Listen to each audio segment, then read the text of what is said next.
found that nothing in life is worthwhile unless you take risks. Nothing. Nelson Mandela said, "There is no passion to be found playing small and settling for a life that's less than the one you're capable of living." Now, I'm sure in your experiences in school and applying to college and picking your major and deciding what you want to do with life, I'm sure people have told you to make sure you have something to fall back on. Make sure you got something to fall back on, honey. But I never understood that concept, having something to fall back on. If I'm going to fall, I don't want to fall back on anything. I want to fall forward. I figure at least this way I'll see what I'm going to hit. Without consistency, you'll never finish. So do what you feel passionate about. Take chances. Don't be afraid to fail. There's an old IQ test with 9 dots, and you had to draw 5 lines with a pencil within these 9 dots without lifting the pencil. The only way to do it was to go outside the box. Don't be afraid to think outside the box. Don't be afraid to fail big, to dream big. But remember, dreams without goals are just dreams. Reggie Jackson struck out 2,600 times in his career, the most in the history of baseball. But you don't hear about the strikeouts. People remember the home runs.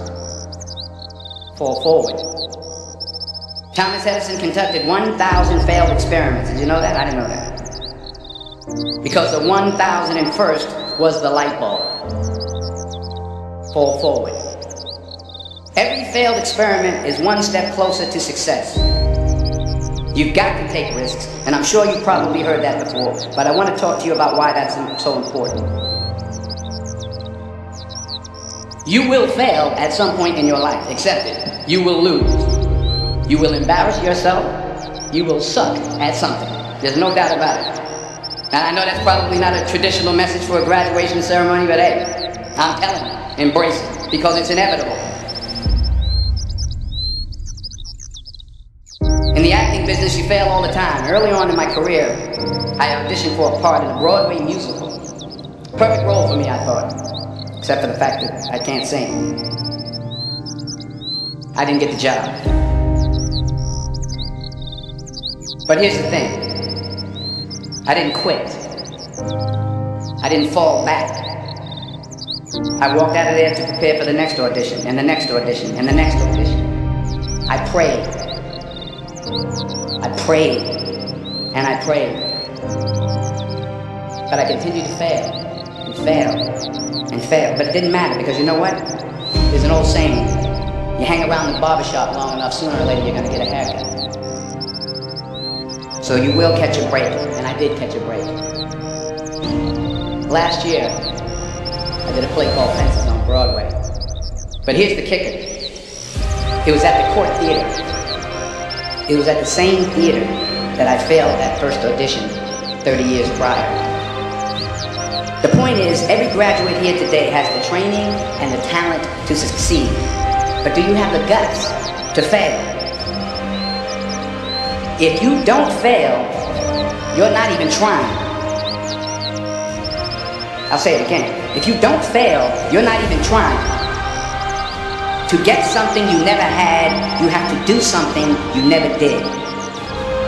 So imagine you're on your deathbed, and standing around your deathbed are the ghosts representing your unfulfilled potential. The ghost of the ideas you never acted on. The ghost of the talents you didn't use. Disappointed and upset.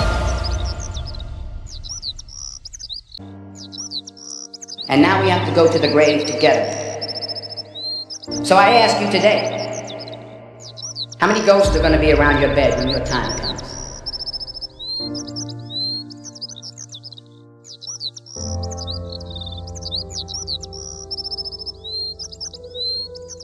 I just got back from South Africa. It's a beautiful country, but there are places there with terrible poverty that need help.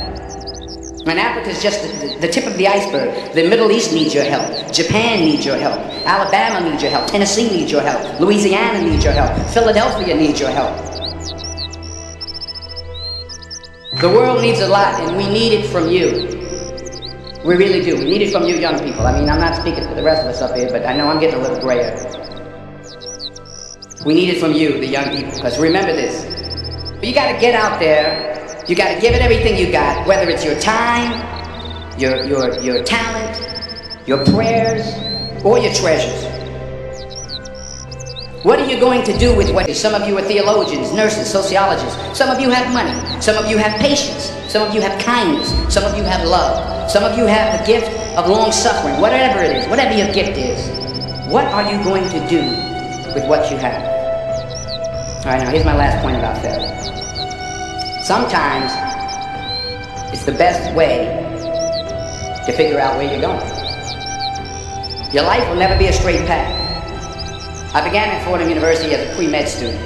I took a course called cardiac morphogenesis. I couldn't read it, I couldn't say it, I sure couldn't pass it. So then I decided to go into pre-law, then journalism. And with no academic focus, my grades took off in their own direction. I was a 1.8 GPA, and the university very politely suggested that it might be better to take some time off. And then one day, and I remember the exact day, March 27th, 1975, I was helping my mother in her beauty shop. My mother owned a beauty shop up in Mount Vernon. And there was this older woman who was considered one of the elders in the town. And I didn't know her personally, but I was looking in the mirror, and every time I looked at the mirror, I could see her behind me. She was staring at me. She just kept looking at me. Every time I looked at her, she kept giving me these strange looks. So she finally took the dryer off her head and she said something I'll never forget. She said, "Young boy, I have a prophecy. A spiritual prophecy." She said, "You are going to travel the world and speak to millions of people." And in the years that followed, just as that woman prophesied, I have traveled the world and I have spoken to millions of people through my movies. Millions who up till this day couldn't see me. Who up till this day I couldn't see while I was talking to them. And they couldn't see me, they could only see the movie. They couldn't see the real me. But I see you today, and I'm encouraged by what I see, and I'm strengthened by what I see. Because taking risk is not just about going for a job.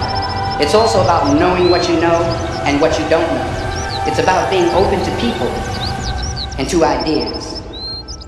The chances you take, the people you meet, the people you love, the faith that you have, that's what's going to define you. Never be discouraged. Never hold back. Give everything you got. And when you fall throughout life, remember this: fall forward.